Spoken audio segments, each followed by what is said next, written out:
আমি যাকে পাগলের মতো ভালোবাসি সে আমাকে রাস্তার পাগল ভাবলেও আমি খুশি। তবে যার ভালোবাসা এতদিন পেয়েছি বলে বিশ্বাস করেছি, হঠাৎ যদি তা ভুল প্রমাণিত হয়, আমি কার দোষ দিব? আমি আমি নিজেই দোষী।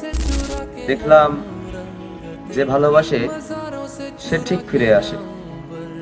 হয়তো কিছুটা সময় একা রেখে যায়, তবে মনে মনে ঠিক থেকে যায়। সে আমার ঠিকই হইল, তবে আমার রইল না। এই চোখেতে চোখ রেখে বলে আমায় প্রেমিকা বইল না। রবি ঠাকুর হয়তো এই জন্যই বলেছেন, এই ভাঙাচোরা মন নিয়ে আমি যেন প্রেমের উপন্যাস না করি। তবে খুব সংক্ষেপে বলতে চাই, তোমায় প্রচন্ড ঘৃণা করি।